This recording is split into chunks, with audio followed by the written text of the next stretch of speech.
ಊರು? ಕಡಿಕ್ಲೂರು sir, Sira taluk.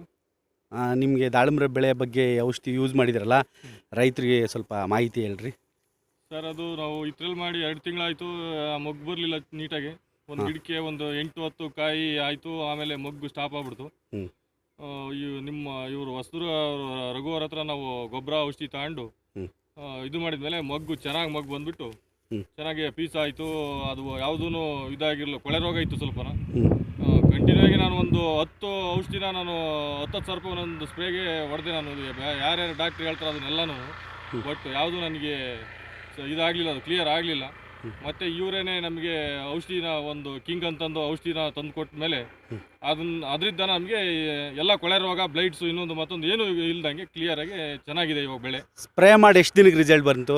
Spray ಮಾಡಿ 3-4 ದಿನದಲ್ಲೇ ನಮಗೆ ಇದು ಏನು ತೊಂದರೆ ಇಲ್ಲ, ನೀಟಾಗಿ ಎಲ್ಲ ಕ್ಲಿಯರ್ ಆಗ್ತಿದೆ ಅಂತಂದ್ಬಿಟ್ಟು, ಯಾವುದನ್ನು ಮೇಲ್ಕೆ ಇದಾಗ್ದಂಗೆ ಅದು ಕೊಳೆ ರೋಗದ್ದು ನಮಗೆ ಮೇಯ್ನ್ ಇದ್ದಿದ್ದು ಕೊಳೆ ರೋಗನೇ, ಅದು ಕ್ಲಿಯರ್ ಆಯ್ತು ನಮಗೆಲ್ಲ.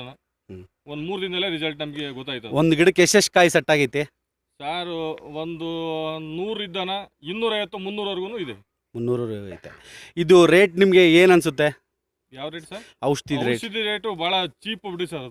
ಭಾಳ ಕಮ್ಮಿ ರೇಟು. 2,000 ರೂಪಾಯಿ 1 ಲೀಟ್ರ್ ಔಷಧಿ ಅಂತಂದರೆ, ನಾವು ಬೇರೆ ಎಲ್ಲ ಅಂಗಡಿಗಳಿಗೆ ಹೋಗಿ ತಂದು ನಾವು ಮಾಡೋದಕ್ಕೆ 10,000 ರೂಪಾಯಿ ಔಷಧಿನ ಹೊಡಿತಿದ್ದು. ಈಗ ನಾನು ಒಂದು ತಿಂಗಳಲ್ಲಿ 40,000 ರೂಪಾಯಿ ಔಷಧಿ ಹೊಡಿತಿದ್ದೆ. ಈಗ ಇವ್ರದ್ದು ನಾನು ತಗೊಂಡು 2 ಲೀಟ್ರ್ ಮಾತ್ರ ತಗೊಂಡು 2 ಸ್ಪ್ರೇ ಮಾಡಿದ್ದೀನಿ ಅಷ್ಟೇನೆ, ಬರೀ 4,000 ರೂಪಾಯಿ ಆಗಿದೆ. ಇನ್ನು ಎಲ್ಲ ಕ್ಲಿಯರ್ ಆಗೈತೆ? ಏನಾದರೂ ಸಿಂಪ್ಟಮ್ ಐತಾ? ಇಲ್ಲ, ಸದ್ಯಕ್ಕೆ ಯಾವುದೂ ಏನು ಸಿಂಪ್ಟಮ್ಸ್ ಇಲ್ಲ, ಚೆನ್ನಾಗಿದೆ ಬೆಳೆ. ರೈತರಿಗೆ ಏನಂತ ಹೇಳಕ್ಕೆ ಇಷ್ಟಪಡ್ತೀರಾ?